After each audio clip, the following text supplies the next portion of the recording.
yang kena batu itu, ketika dia kena kepala, itu batu tembus sampai ke dubur. Batu tembus sampai ke dubur. Ketika kena tangan, tembus ke sini. Ketika kena badan, tembus sampai. Itu saking luar biasanya batu yang Allah kirim melalui mulut. Bahkan waktu itu banyak tentara Abraha yang badannya pada rontok, tangannya ngamble rontok. Itu karena kena batu. Karena kena batu sijil itu yang dibawa oleh burung Abraha. Bahkan diceritakan sebagian riwayat si Abraha ini berhasil kabur dari Mekah. Dia bisa kembali ke Yaman, cuma sampai di Yaman dia punya badan udah rontok, udah kaki udah copot, tangan udah copot. Itu sampai di Yaman dia sempat ceritakan apa yang terjadi kepada keluarga kerajaan di sana, gitu, dan para kerabatnya. Lalu setelah dia cerita itu, dia punya dada kebuka, jantungnya keluar, mati. Itu luar biasanya. Maka sebut Allah fa'ala itu. Ya, ini semua di luar nalar manusia. Ini Allah yang berbuat langsung. Luar biasa saat itu dikatakan digambarkan ka'asfi ma'kul. Seperti apa? Seperti daun yang dimakan ulet. Apa itu? Lalu ada bolong-bolong kan? Daun yang dimakan ulet gimana? Ada bolong kayak gitu. Tubuh orang itu ketika kena batu itu ada bolong-bolong, Pak. Sampai tinggal tangkainya doang. Jadi daun yang dimakan oleh ulat itu digelutin, tinggal apa? Tangkai doang. Sama. Ketika itu pas Abraha itu pada rontok dagingnya, tinggal tulang doang. Ka'asfi ma'kul, seperti daun yang dimakan ulat. Persis gitu. Tinggal tengkorak doang. Bisa dibayangin. Kena itu ya mata copot, ini pun pada meleleh gitu kan. Pada rontok daging semua. Tinggal tulang. Itulah ajab yang Allah kasih kepada siapa? Raja Abraha. Cerita ini sampai terkenal seluruhnya. Bahkan para peneliti luar itu meneliti kejadian ini benar apa enggak. Ini terjadi pada tahun 570 Masehi. Nah, para sejarawan itu menggali. Sumber dari mana? Sumber yang dipakai adalah ada sebuah kitab Sirah Nabawiyah, Sirah Rasulullah, itu karang Ibnu Ishaq. Itu dikarang sekitar tahun 700 Masehi. Kemudian kitab itu sangat lengkap bagaimana membuat sejarah Rasulullah dari A sampai Z. Nah, kemudian kitab ini banyak dipelajari oleh intelektual Muslim. Kemudian pada abad ke-19 ini diterjemahkan di Inggris. Kitab ini diterjemahkan di Inggris dan kitab itu jadi rujukan para sejarawan yang ingin mengkaji kebenaran Rasulullah. Dan banyak orang yang beriman kepada Rasulullah, beriman kepada Allah karena kitab sejarah Sirah Nabawiyah. Itu diterjemahkan di Inggris, Pak. Tapi ada juga pemikiran Barat yang menolak. Seperti ada orang yang namanya Renault dari Amerika. Dia bisa terkenal di sana. Dia nggak mempercayai adanya begitu. Ya, karena katanya nggak ada bukti sejarah. Tapi pada dia itu tidak mengutip langsung secara keseluruhan. Padahal di kitabnya Ibnu Ishaq itu dijelaskan secara rinci bagaimana kalau itu terjadi tahun 570 Masehi. Ada nggak kesamaan kalau itu Abraha menyerang Mekah? Secara historis sejarah ya. Kalau sejarah itu kan berarti kan harus dengan fakta-fakta. Ya itu dibuktikan itu benar kejadiannya. Ya, cuma kalau kita kan bukan sejarawan, kita nggak paham itu bagaimana menelitinya dan sebagainya.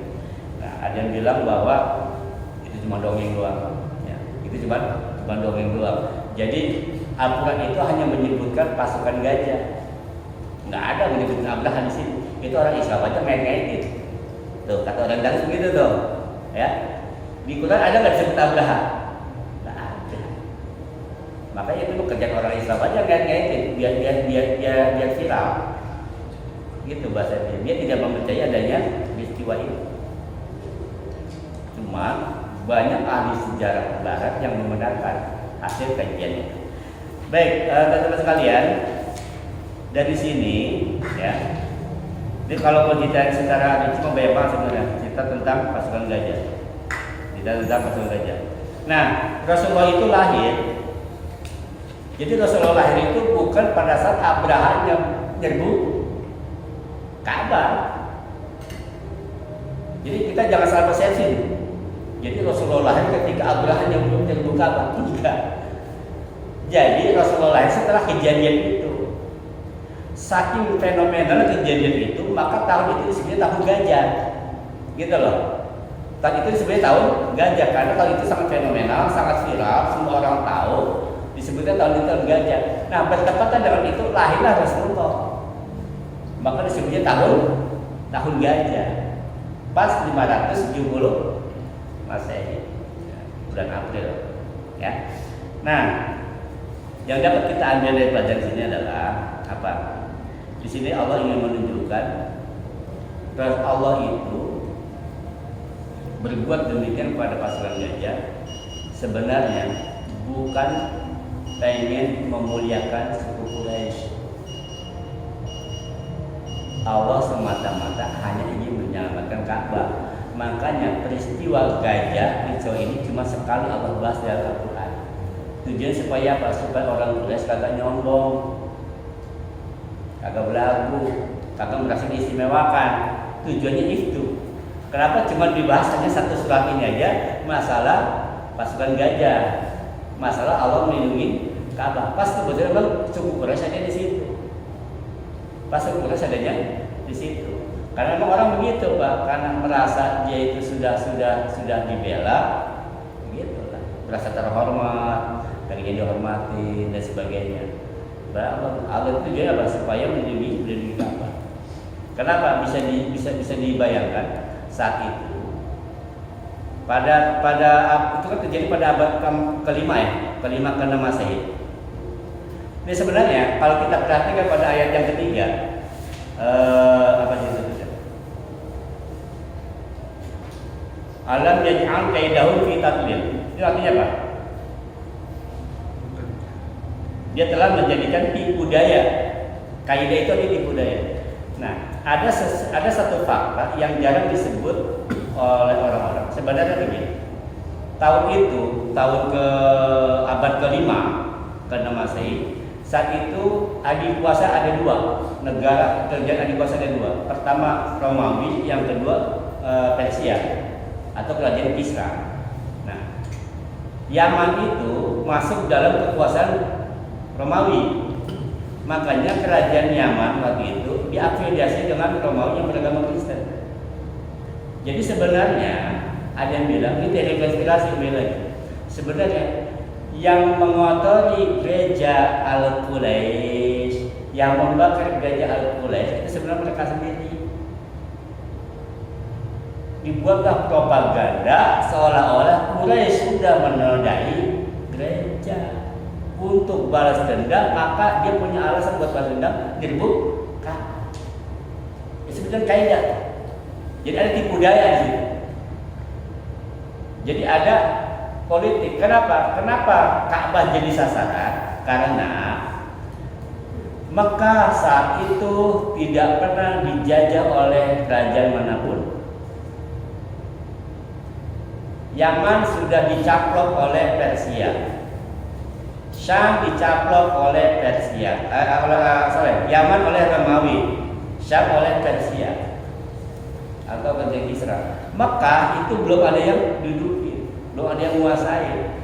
Padahal Mekah itu ada Ka'bah, orang tiap tahun datang ke situ, orang pada berdagang di situ di jalur rame. Jadi tujuannya sebenarnya Abraha secara politik dia ingin menguasai Ka'bah, ingin menguasai Mekah. Nah, untuk pembenaran penyerbuan dia dibuatlah seolah-olah, ya kan, operasi intern. Dibuat seperti itu, Pak. Jadi gereja itu seolah-olah dikuasai oleh orang Arab. Nah, itu pembenaran untuk menyerbu Arab. Kan itu dilakukan kemarin Irak, gitu kan? Jadi propaganda politik. Jadi seolah-olah Saddam Hussein itu yang membantai, bla bla bla, kan gitu kan? Kemudian kemarin dia lagi di Bali. Kan banyak propaganda politik yang mereka lakukan, ya sebenarnya mereka yang melakukan untuk jadi alibi buat yang itu sebenarnya. Ini yang sebenarnya kaidahum fi tadlil.